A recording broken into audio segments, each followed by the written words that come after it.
Depuis 12 ans, enseignants et bibliothécaires de Gennevilliers organisent les prix littéraires des enfants et des parents. Chaque année, les enseignants de la ville qui le souhaitent s'inscrivent pour faire découvrir à leurs élèves une sélection de livres. Cette année, les sélections concernaient les classes de CM1 et CM2. Concluant une année riche en propositions, lectures, spectacles, rencontres avec les auteurs, productions dans les classes, enfants et parents ont voté pour leurs livres favoris. Et l'heure est venue de découvrir les gagnants des prix littéraires. Pour la première fois et du fait du contexte sanitaire, nous vous proposons cette cérémonie sous forme de vidéo. Nous avons invité enfants et parents à décerner les prix pour chaque catégorie.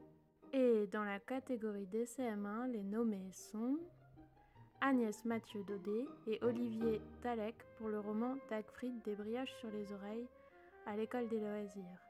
Puis Pénélope Bagieux pour son adaptation en bande dessinée de Sacrée sorcière chez Gallimard.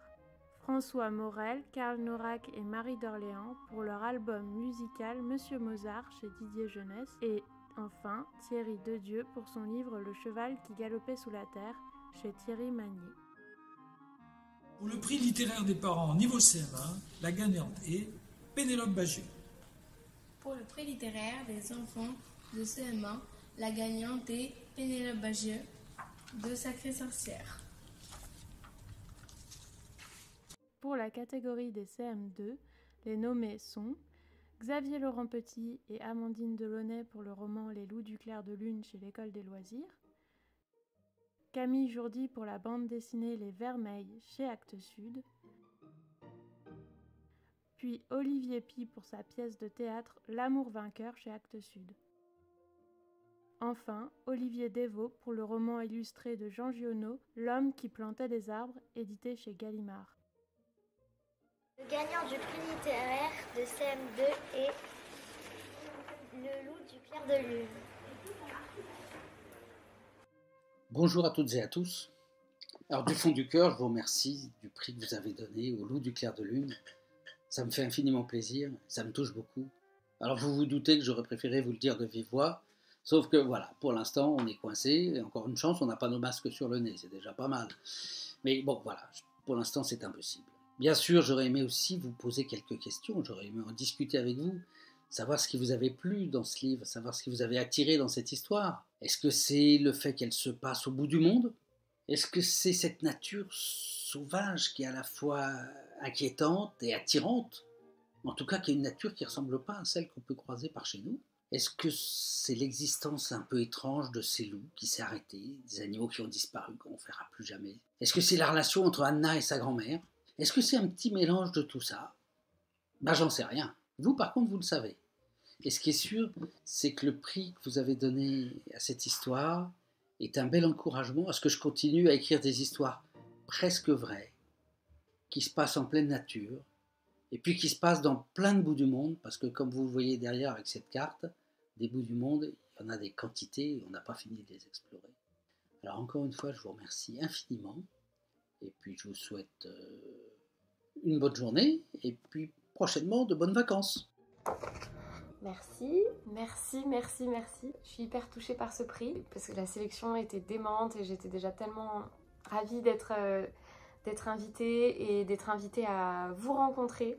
Merci pour tous les dessins, pour vos dessins. C'était magique de vous voir apprendre, de vous voir prendre des risques, de vous voir vous mettre en danger et être tellement courageux et vous êtes tellement inspirant. Donc je dis un grand merci à la ville de Gennevilliers, à toute l'équipe des médiathèques, aux écoles et merci aux instituteurs. Lycée Raymond Aubrac avec Elodie Tonnel, Henri Vallon A avec Vincent Thibault, Julia Curie avec Megan Gini et Justin Tardy, Anatole France A avec Clémence Michaud, Paul Langevin A avec Imad Elata et Karine Batman, Lévé Grésillon A, Laura Clevet et Armel Parti, et Denis Durovet avec Maxime Claire et Muriel Lama. Xavier Laurent Petit pour ses textes exceptionnels, l'école des loisirs et surtout Kim Benoît pour cet événement joyeux et enrichissant. Merci à tous et j'espère... Le prix des parents sélection CM2 est remis à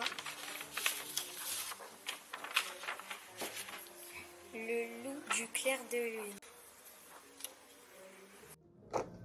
Merci à toute l'équipe des parents qui ont accompagné la lecture de ce roman et qui l'ont choisi. C'est un très bon choix, je trouve que vous avez beaucoup de goût. Pour ce prix qui me touche beaucoup et qui va me porter pour continuer à créer des illustrations inspirées et qui vous inspireront aussi et qui vous feront voyager et découvrir de nouvelles choses, parce que c'est ce que je préfère grâce à Xavier Laurent avec cette collection, c'est vraiment de découvrir des nouveaux endroits, des nouvelles façons de vivre, des animaux que je ne connaissais pas et d'apprendre pour pouvoir ensuite retranscrire ce que j'ai découvert. Donc merci et j'espère à bientôt pour de nouvelles aventures. Bonjour les parents.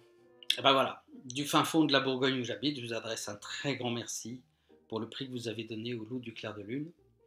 Mais je crois que je vous adresse un merci encore plus grand pour l'avoir lu avec vos enfants, pour l'avoir découvert comme eux, page à page, illustration après illustration. C'est l'idée géniale et très originale de l'équipe organisatrice de ce prix à la médiathèque que de proposer aux parents et aux enfants les mêmes livres, les mêmes lectures. Peut-être même que pour l'une ou l'autre d'entre vous, ça a été une découverte. Oui, la littérature de jeunesse peut aussi s'adresser à des gens qui sont plus vraiment jeunes, ce qui est d'ailleurs gravement mon cas. Et non seulement s'adresser à eux, mais leur procurer un véritable plaisir de lecture. Alors bien sûr, on sait tous qu'on peut vivre sans lire, des millions de gens le font, si on peut dire, au quotidien, mais je suis persuadé qu'on vit infiniment mieux en lisant, et je suis persuadé aussi qu'on vit infiniment plus en lisant. Quand je dis plus, je veux dire plus densément, plus intensément. Je suis persuadé aussi que les livres aident nos enfants à grandir. Ouvrir un livre, c'est découvrir une petite partie, une petite portion du monde qu'on ne connaissait pas encore. C'est découvrir d'autres façons de faire, d'autres façons de penser, d'autres façons de réagir, d'autres cultures. Bref, c'est s'ouvrir sur le monde et sur les autres, ce qui à l'heure actuelle me semble particulièrement indispensable. Et donc je vous remercie vraiment d'avoir accompagné vos enfants dans cette lecture, dans cette découverte finalement de ce petit bout du monde qu'est la Tasmanie, où j'ai eu la chance d'aller. Et puis le prix que vous donnez au Loup de Tasmanie, c'est pour moi un bel encouragement pour continuer à écrire des livres comme j'aime, c'est-à-dire des livres qui se passent dans des bouts du monde, que j'espère mes lecteurs prendront plaisir à découvrir. Encore merci, et puis je crois que je vais repartir pour écrire une autre histoire, qui sera peut-être saharienne celle-là, c'est bien possible. L'équipe des médiathèques remercie les enseignants, parents et enfants d'avoir fait vivre ces prix littéraires malgré la crise sanitaire. Rencontres, lectures, travaux et débats dans les classes, enthousiasme de chacun ont permis une nouvelle fois de faire de ces prix une réussite. Et à notre grande joie, les prix ont même pu être décernés. Rendez-vous l'année prochaine pour la nouvelle édition des prix à destination des maternelles. Enfin, nous tenons à remercier spécialement Florence Braunval pour notre belle et riche collaboration de ces 12 dernières années.